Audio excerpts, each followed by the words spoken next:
Welcome to this explainer. Today, we're tackling a topic that, honestly, brings up a whole lot of big emotions. If you're a parent of a young dancer, you already know the drill. Attending a children's dance competition is just incredibly exciting. You finally get to see all those long hours of hard work pay off. But let's be totally real with each other right out of the gate. Getting them dressed and ready for that massive moment, yeah, that can be highly, highly stressful. You're trying to juggle the competition rules, the dancer's ability to actually move, their physical comfort, and of course, getting that perfectly polished look for the stage. It's a lot to manage. But hey, you're in exactly the right place. So, let me ask you, is dressing for this competition stressing you out? Because if it is, I want to validate that anxiety right here and now. It is completely normal to feel overwhelmed by the sheer mountain of details that go into a competition outfit. But don't worry, because today we're going to transform all that pre-competition panic into a totally manageable, streamlined process. We're going to walk through a clear, structured checklist that's going to take all the guesswork out of wardrobe planning and make the big day a total breeze. Okay, let's dive right into this. Here is our roadmap. 1. Decoding the dress code. 2. Comfort and mobility first. 3. Styling for the stage. 4. The competition day kit. And finally, number 5, empowering the young dancer. Starting with step 1, decoding the dress code. Remember, rules first, style second. Look, before you even think about sequins or rhinestones or wild patterns, you have got to consult the official competition guidelines. And when you're looking through those guidelines, there are a few highly specific things you need to hunt for. First up, check for acceptable fabric types. Some might actually be banned for safety or aesthetic reasons. You absolutely must check the coverage requirements to make sure the costume is fully compliant. Pay really close attention to the footwear rules, too. And lastly, check whether the costumes are required to match the routine's theme. The dress code dictates the absolute baseline of the outfit. If there's a dress code in place, you follow it first. No exceptions, folks. Moving on to step 2, comfort and mobility first. This is your foundation. The physical comfort of your child is just paramount. Dancewear has one very specific job. It's got to move seamlessly with the child, especially during demanding physical movements like, super fast turns and high jumps. And this brilliantly illustrates the choice you're facing. You want the ideal scenario on the left, secure and breathable materials with comfortable waistlines and low-risk fastenings that just naturally move with the body. Contrast that with the risky and restrictive route. For active routines, you must avoid anything stiff or overly heavy. Heavy fabrics and stiff materials, they can actively restrict a dancer's movement and literally turn a brilliant routine into a total struggle. To put it simply, dancewear must not pinch, sag, or ride up during active routines. The physical comfort of the costume isn't just some nice-to-have luxury. It is exactly what allows the dancer to execute their routine safely and effectively. I mean, think about it. If they're tugging at a sagging shoulder strap or getting distracted by pinching fabric, they definitely aren't focusing on their choreography. All right, step 3, styling for the stage. Let's talk visual aesthetics.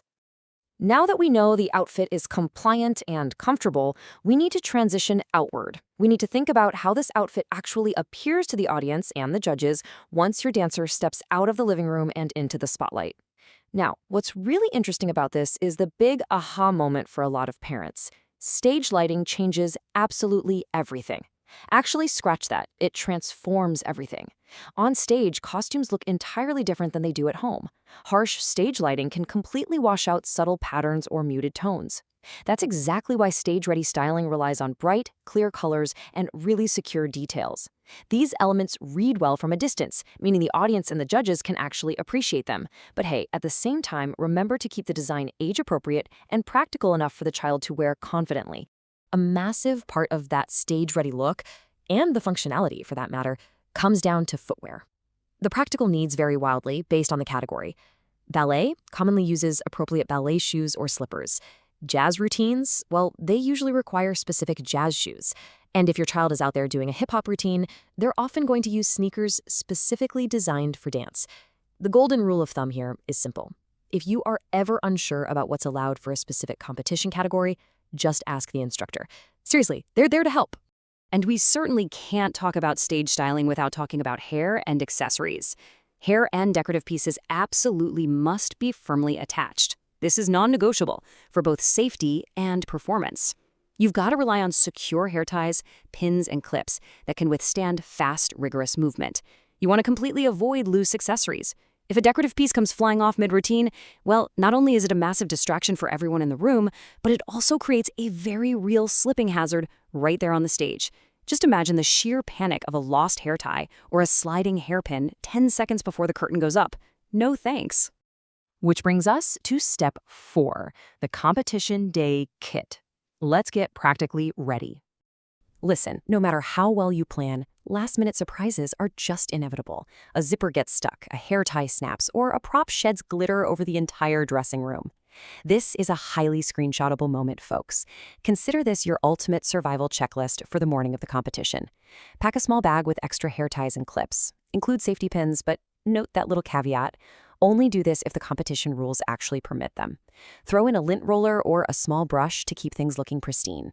Deodorant self-wipes are a total lifesaver. And finally, pack any costume-friendly tape or adhesive that your instructor recommends. Having this exact kit on hand will drastically reduce your stress levels on the big day. Trust me on this one. Alongside your emergency kit, here's a super quick, highly practical tip that is so easy to forget. Bring a light, easily removable layer to keep the child warm between rounds. Dance competitions often mean a whole lot of waiting around in heavily air-conditioned, freezing auditoriums. An easy-to-remove layer helps maintain the dancer's body temperature, which keeps their muscles warm and ready to go without messing up the beautiful costume underneath. Finally, step 5, empowering the young dancer. This is the final goal. After all the rule checking, the packing, and the styling, we need to bring the focus entirely back to the child and their personal experience in that costume. Let's move to and see how this builds, because creating a confident performance comes down to 3 crucial steps. First, involve the child in the choices that affect their comfort. If they feel they have a say, they take ownership. Second, always test how the outfit feels while they are actively stretching and moving. Don't just have them stand still in front of a mirror like a statue. Have them actually run through their leaps and turns. And third, as we mentioned earlier, keep the design age-appropriate and practical, especially considering they might be changing or warming up in these outfits. Getting their buy-in is how you ensure they feel truly, genuinely confident. So, the crucial point is summarized perfectly right here. A costume that's beautiful but uncomfortable can quickly affect performance. I want to let that linger for a second. Comfort ultimately trumps flashiness every single time. With the right fit and a stage-appropriate look, the child doesn't have to think about their outfit at all. Instead, their mind is totally free to focus on their technique, their timing, and just having fun out there. Which brings us to our final thought for this explainer. Look at the costume you have planned right now and ask yourself, is your child's costume helping them shine, or is it holding them back? By following the guidelines, prioritizing comfort, understanding stage lighting, packing that emergency kit, and empowering your dancer, you guarantee that their outfit will let their hard work take center stage. Thank you so much for joining me for this explainer today, and hey, best of luck on competition day. You're gonna do great.